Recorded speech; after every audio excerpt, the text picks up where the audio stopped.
Buenas tardes, alumnos. Vamos a continuar con las clases de anatomía patológica. Esta vez para hablar de un tema mucho más general como es la necrosis. Después, la próxima semana, vamos a seguir ya con los casos clínicos. Bueno, desde un punto de vista, como habíamos mencionado, de la anatomía patológica. Bueno, pero hoy vamos a hablar un poco de lo que es la necrosis, que seguro ya lo vieron en sus clases teóricas, pero para tener unos conceptos mucho más afianzados, ¿no? Em, eh, Tenemos que describir la necrosis o al hablar de necrosis, nos referimos siempre a un cambio, a una serie de cambios o espectros morfológicos que van a seguir a un hecho muy importante. ¿Cuál es este hecho muy importante? Es la muerte celular. Ujú. O sea que podríamos decir que la necrosis es la correlación macroscópica y microscópica o histológica de lo que es la muerte celular, ¿no? Y la muerte celular se va a llevar, el desencadenante de esta muerte celular, por así decirlo, va a ser una lesión. Las lesiones celulares pueden ser reversibles e irreversibles. Tenemos que tener en cuenta, digamos, que dentro de los aspectos morfológicos o desencadenantes, por así decirlo, de una lesión reversible, podemos encontrar alteraciones de la membrana plasmática, alteraciones nucleares, dilatación del retículo endoplásmico o cambios mitocondriales. Pero la necrosis generalmente va a estar asociada a una lesión irreversible, ¿no? Entonces, la apariencia morfológica de la necrosis va a ser el resultado de, por ejemplo, también alteraciones en la membrana plasmática, como la desnaturalización de las proteínas intracelulares y la digestión enzimática de la célula. Eh, o sea, las enzimas que están contenidas en algunos organelos citoplasmáticos, como ser los lisosomas, van a ser liberados y van a ser estas que van a producir el daño o la muerte celular en un fenómeno denominado autólisis, ¿no? Bueno, los vamos a ver también, conceptualizar que dentro de la necrosis celular podemos encontrar este mecanismo de autólisis cuando son los mismos componentes o mismas enzimas o hay una digestión enzimática de la célula. Y la heterólisis es cuando, bueno, participan otras células en el proceso de la necrosis, ¿no? Tenemos que tener en cuenta que los cambios, por así decirlo, morfológicos e histológicos no se van a ver o se van a evidenciar en el momento de la muerte celular generalmente. Y si ponemos como ejemplo el infarto de miocardio, los cambios morfológicos e histológicos los vamos a poder ver recién a partir de las 4 o 12 horas de instaurado el infarto, ¿no? De instaurado esta lesión. Pero ya las alteraciones enzimáticas ya las podemos ver mucho más antes, ¿no? 2 horas antes, 2 horas después de instaurado el cuadro ya podríamos empezar a verlo, ¿no? Entonces, antes de empezar a ver algunos cambios morfológicos, tenemos que tener en cuenta que tenemos dos tipos de muerte celular, ¿no? La que vamos a estudiar hoy, la necrosis, y otro tipo de muerte celular, como la apoptosis. La necrosis es la muerte celular resultado de una inflamación, o ya sea y por muchos mecanismos, ya sea por agentes externos, físicos o químicos, como el calor, frío, etcétera, o por la falta de oxígeno. En cambio, la apoptosis es la muerte celular programada, es decir, la célula se programa, se autodestruye, se suicida por la activación de una serie de proteínas. Esto lo vamos a estudiar en la próxima clase, ¿no? Sobre todo las proteínas caspasas, ¿no? Entonces, la necrosis, por ejemplo, en una digestión enzimática, cuando libera su propio contenido, va a causar una reacción inflamatoria en el tejido circundante. En la apoptosis no vamos a ver este tipo de inflamación en los tejidos o daño en los tejidos circundantes. La necrosis está relacionada con procesos patológicos y la apoptosis con procesos fisiológicos, ¿no? Eh, Como por ser un eritrocito que cumple su tiempo de vida, posteriormente va a ser degradado y va a entrar en apoptosis, ¿no? Pero bueno, esto lo vamos a estudiar mucho mejor en la siguiente clase. Entonces, podríamos definir la necrosis celular como el conjunto de alteraciones morfológicas que suceden después de la muerte celular. Como ya hemos dicho, la necrosis suele ser provocada por una agresión o noxa que afecta externamente a la célula, ¿no? Hay como los ejemplos que ven frío, calor o la isquemia. Y bueno, vamos a ver otros mecanismos según también los cambios morfológicos que se producen, ¿no? La necrosis mm, eh, puede ser, como habíamos mencionado, por autólisis o una digestión enzimática propia, cuando los lisosomas liberan sus enzimas y causa una destrucción celular, o la heterólisis, ¿no? Cuando cuando la necrosis está a cargo de otros tipos de células, como los macrófagos o o los polimorfonucleares encargados de producir la destrucción celular. ¿Qué podemos decir en cuanto a la morfología? En cuanto a la morfología, ya hablando desde un punto de vista macroscópico e histológico microscópico, hay algunos cambios morfológicos que son generales, ¿no? Como por ejemplo la eosinofilia aumentada. Al decir eosinofilia me estoy refiriendo a las características tintoriales de la célula, ¿no? Pueden ser eosinofilia o también puede haber una basofilia, ¿no? La eosinofilia se atribuye en parte a la pérdida obviamente, de la basofilia, que es normal en las células, en el núcleo de las células, sobre todo, por una degradación del material genético, ¿no? Y también por una degradación del material genético nuclear y del RNA que también contiene el citoplasma. Eh, Porque hay proteínas que son citoplasmáticas que van a ser desnaturalizadas, ¿no? Habíamos dicho que uno de los cambios morfológicos o desencadenantes de la necrosis es la desnaturalización de proteínas, ¿no? Entonces, ¿qué vamos a ver acá? Por ejemplo, este es el corte de un hígado. Vemos mucha inflamación circundante, como habíamos dicho, a estas células. Estas células que, por ejemplo, no va a tener núcleo o no se va a evidenciar el núcleo, pero va a tener un citoplasma marcadamente eosinófilo, ¿no? Y acá en otras características, ¿no? Entonces, esta es una característica general que vamos a encontrar en muchos tipos morfológicos de necrosis, ¿no? También vamos a encontrar las figuras de mielina, que son grandes masas de fosfolípidos arremolinados que se van a denominar de esta forma como figuras de mielina. Esto generalmente se va a deber a la degradación de la membrana plasmática. Sabemos que la membrana plasmática es una capa bilipídica o bifosfolipídica. Y entre los cambios generales vamos a encontrar cambios nucleares. ¿Cuáles son estos cambios nucleares? Son la cariolisis, la pignosis y la cariorexis. La cariolisis todos estos cambios nucleares, habría que decirlos, la cariolisis, la pignosis y la cariorexis, se va a deber a fragmentación o alteración inespecífica del material genético del DNA. Una basofilia de la cromatina, la basofilia de la cromatina puede, mejor dicho, desvanecerse, entonces vamos a mm, encontrar la cariolisis, ¿no? Em, La pignosis va a estar caracterizada porque la célula se va a encoger o va a disminuir de tamaño con aumento también de la basofilia, ¿no? Y la cariorexis es, es otro patrón que vamos a encontrar, nuclear, que vamos a encontrar en la necrosis, que es la fragmentación, por así decirlo, de estos núcleos, que muchos van a ser ya pignóticos, pero vamos a ver la fragmentación de estos núcleos, ¿no? Entonces, ¿cuáles son los cambios a nivel nuclear? Si acá vemos, digamos, una célula normal con citoplasma eosinófilo, entre eosinófilo y basófilo, según la célula, el núcleo basófilo y las características y el nucleolo, ¿no? En una pignosis, vamos a encontrar una basofilia, esta pérdida de la basofilia nuclear, mucho más eosinófilo, y una disminución del tamaño del núcleo.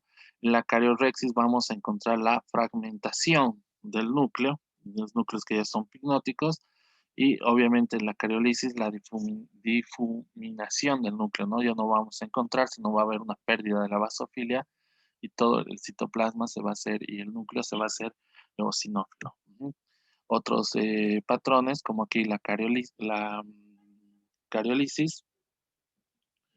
como pueden ver acá en la flecha, esta pérdida de la basofilia nuclear, la fragmentación de la cromatina del material genético que existe dentro del núcleo, la cariorexis, acá están los núcleos que son generalmente epinóticos, ya están fragmentados, ¿no? Como pueden ver en este ejemplo histológico, ¿no? Em, Dentro de los patrones morfológicos de de la necrosis vamos a encontrar 4 que han sido estudiados, ¿no? O que son descriptos, por así decirlo.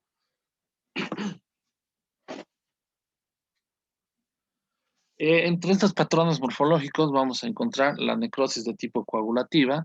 Esta necrosis de tipo coagulativa se va a deber a una desnaturalización de las proteínas, una necrosis por licuefacción, que se va a deber a una digestión enzimática, y vamos a encontrar otros 2 patrones de necrosis celular, de necrosis, como la necrosis gaseosa y la necrosis grasa, que en sí van a ser más, o sea, van a compartir algunos cambios, algunos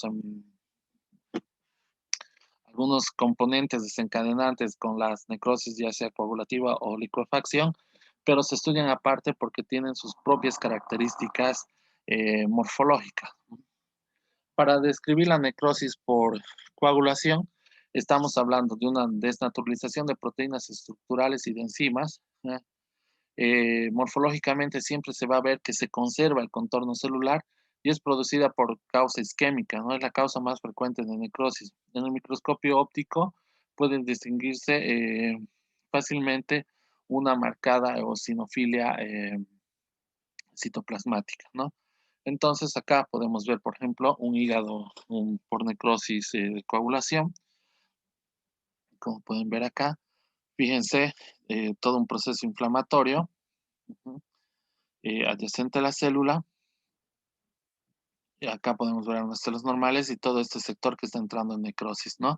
Y, fíjense la marcada eosinofilia celular, digo, citoplasmática, ya desaparece el núcleo, pero lo que quiero que vean es que en sí se identifica la forma de la célula, fíjense, ¿no?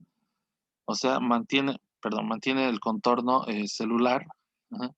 Pero ya existen unas alteraciones como la marcada eosinofilia a nivel citoplasmático y las alteraciones nucleares que habíamos conocido, ¿no? Como la pignosis, la cariorexis y la cariolisis, que podemos verlas en todo esta placa, en este corte histológico. Este es el caso, por ejemplo, de una necrosis por coagulación, eh, que exhibe un infarto renal. Y fíjense, todo en este corte sería el glomérulo, ¿no? Y todo el demás el intersticio formado por túbulos. Fíjense que morfológicamente los contornos nucleares nosotros los podemos apreciar, ujú, pero ya no podemos apreciar las características citoplasmáticas y mucho menos las características nucleares que puede presentar, ¿no? Esas son dentro de las características, por así decirlo, histológicas de lo que se refiere a la necrosis por coagulación. Acá hay otro ejemplo, habíamos hablado del infarto agudo de miocardio. Fíjense, estas son las fibras cardíacas, obviamente, musculares cardíacas, el núcleo, el citoplasma, pero fíjense que tiene todo un proceso inflamatorio característico de la necrosis, ¿no? Y que puede ser distintivo también de la apoptosis, ¿no? Pero fíjense, acá ya no se ven los núcleos de las células en este extremo superior, ¿no? Hay una eosinofilia, si pueden, podemos ver el contorno bien delimitado de las fibras, ya no podemos ver las características nucleares ni apreciar bien las características citoplasmáticas porque hay una marcada eosinofilia. La necrosis por licuefacción, em, generalmente esta necrosis por licuefacción se va a deber a agentes internos, ya sea infecciones bacteriánicas y fúngicas. Se, pro- se va a producir en tejidos con gran contenido lipídico e hídrico, y esta digestión de células, esta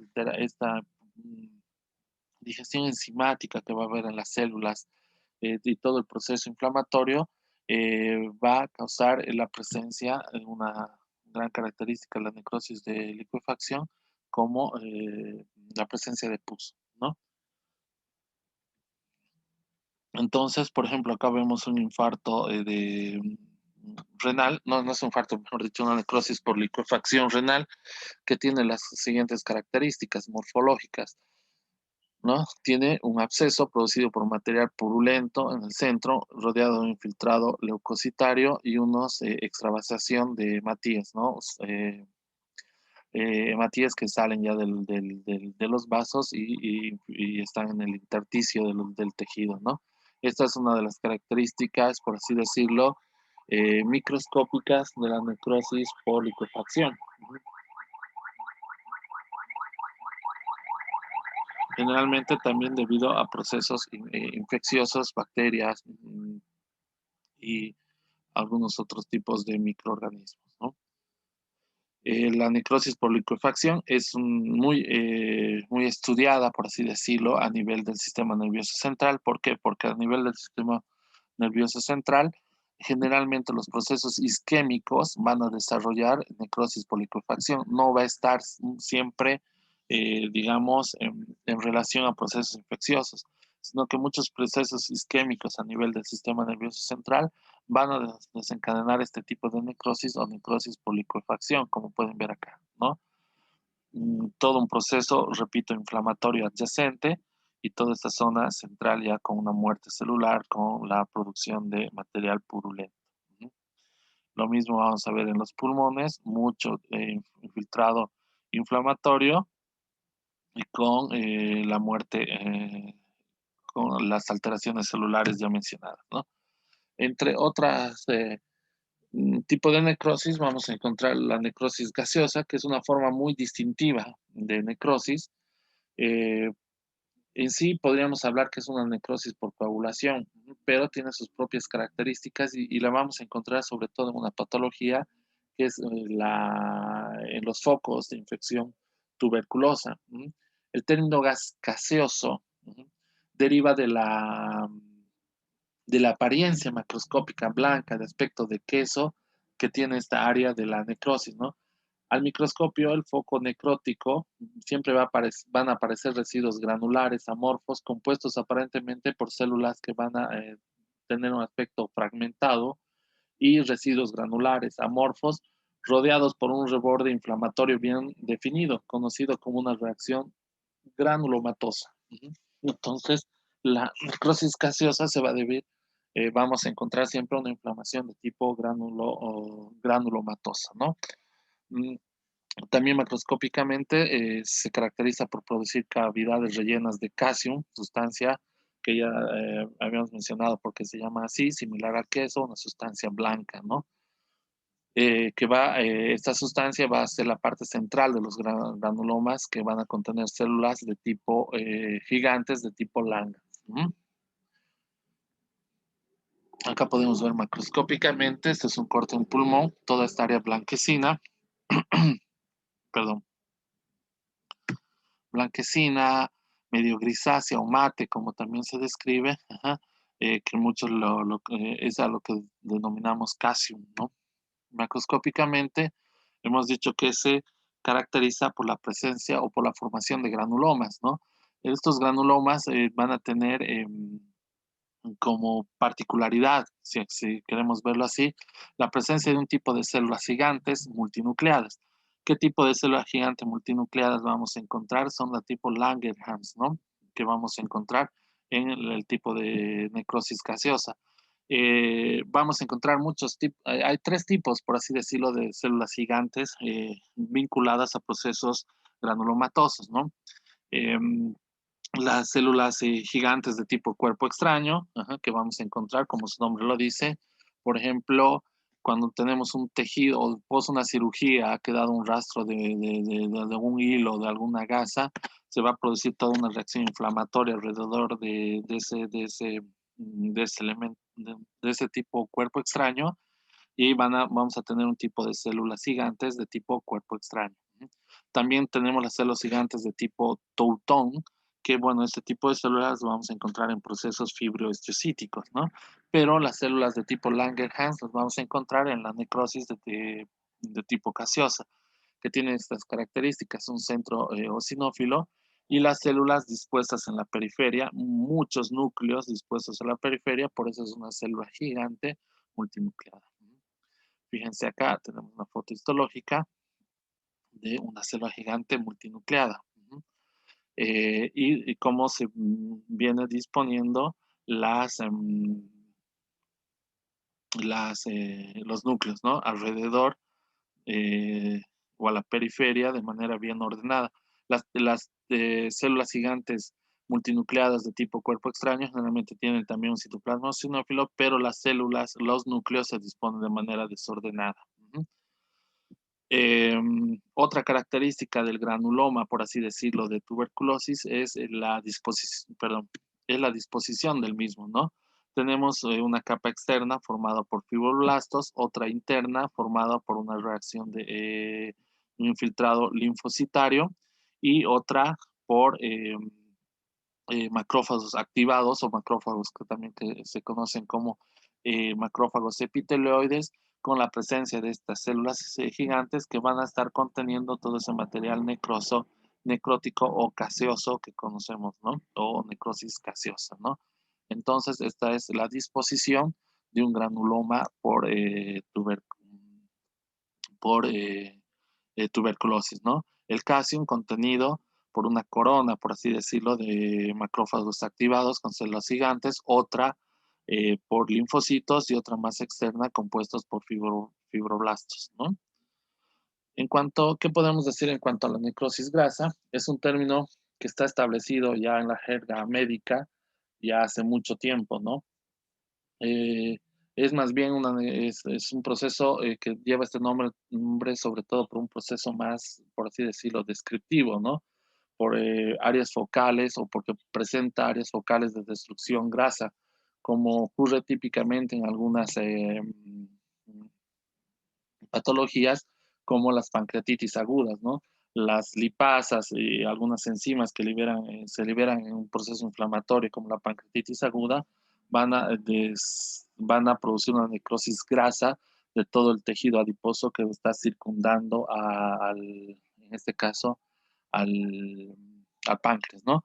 Pero la necrosis grasa eh, entre la necrosis grasa vamos a encontrar dos tipos principales, ¿no? También la enzimática, característica de lo que acabo de mencionar, la pancreatitis, en la que las enzimas pancreáticas pueden ser liberadas fuera del tubo digestivo y producir la digestión del tejido adiposo circundante, produciendo la aparición, como se conoce, de jabones. También puede estas enzimas lesionar estructuras vasculares, produciendo hemorragias internas. Y otro tipo de necrosis grasa traumática, aparece en la mama, en el tejido adiposo mamario, en el epiplón, y se produce por la ruptura de los adipocitos y la producción en aumento del tejido fibroso de esos tejidos, ¿no? Mm, A veces esto nos puede llevar a esta aparición de este tejido fibroso por un proceso automático en la mama, puede llevar a un cambio en la textura y hacer que nos podamos llegar a confundir con un tumor o con un nódulo de origen neoplásico, ¿no? Bueno, estas son las características, digamos, de la necrosis grasa. Estos son lo que se denominan acá, lo que habíamos visto como jabones, o también conocidos como focos de saponificación, ¿no? O formación de jabones. Son áreas blanquecinas de aspecto, algunos los describen como aspecto de tiza, uh -huh, y que muchas veces pueden presentar calcio en su interior, ¿no? O una calcificación distrófica ya por el tiempo de evolución, ¿no? E histológicamente, los histocitos, perdón, los adipocitos aumentados de tamaños irregulares, con todo un proceso inflamatorio, con cambios necróticos de cariolisis, cariorexis y pignosis y eosinofilia citoplasmática alrededor de ellos. Bueno, esto en cuanto para describir sobre todo lo que es macroscópicamente y microscópicamente los tipos de necrosis o los cambios morfológicos de la necrosis, ¿no? Eh, los mecanismos desencadenantes seguro los van a ver mucho mejor en sus clases teóricas, pero bueno, cualquier duda, cualquier pregunta o cualquier punto que quieran volver a repasar o ver, por favor, por nuestros grupos de WhatsApp o por los comentarios del canal. Eh, Muchas gracias por su atención y buenas tardes.